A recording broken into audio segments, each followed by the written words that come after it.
My name is Carolyn Coyle, and I'm an author with Pieces of Learning. I'm here to talk to you about the book called Differentiation, RtI, and Achievement, How They Work Together, and then two sets of forms that have all of the forms that are in this book.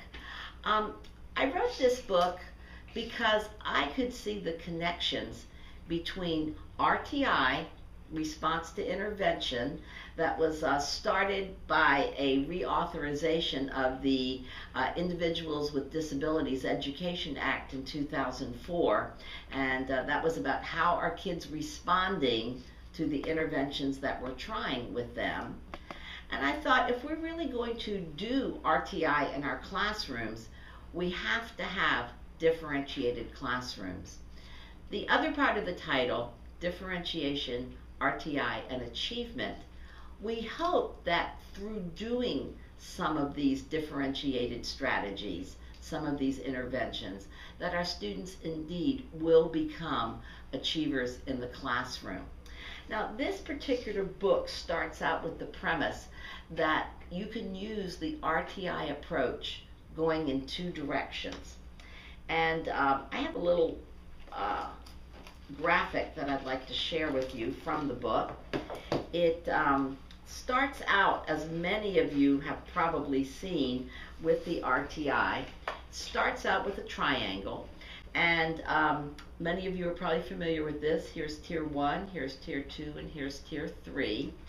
But why don't we think about it as a diamond rather than as a triangle? We still have our tier 1 in the middle.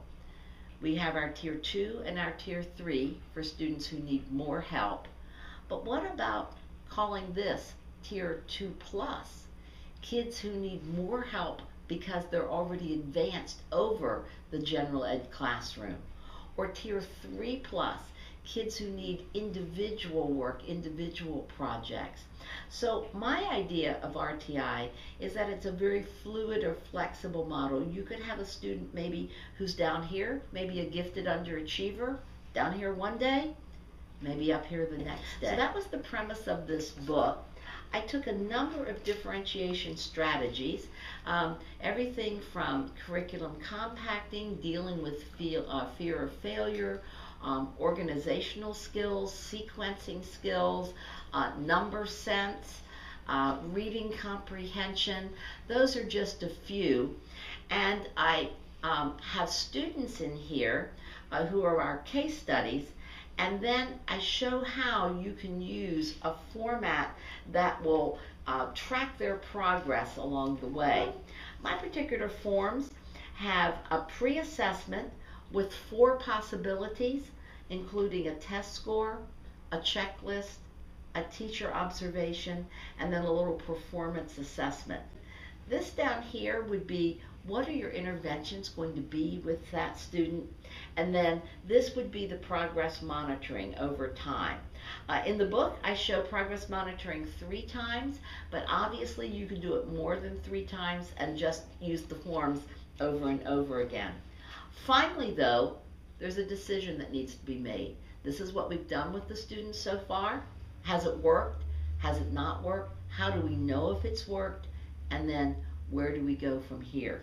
There are 26 such forms in this book with examples and then blank forms so that you can use them with your own students. Now, the reason for the other 2 packets, suppose, for example, one person in your school had this book, but everybody wanted to have copies of the forms.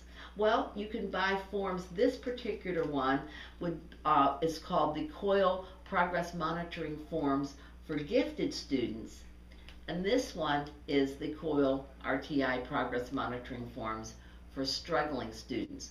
There may be some people who just need the ones for gifted students.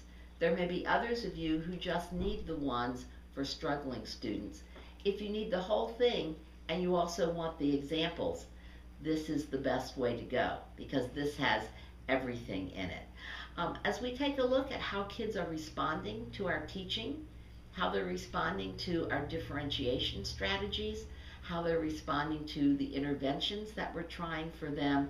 This is a user-friendly, also parent-friendly way to do it. What many teachers have told me is that they have used my format with their students. They can sit down with the students afterwards, and they can sit down with their parents and really explain to them, this is the progress you're making, here are some things that you still need to work on, let's go from here.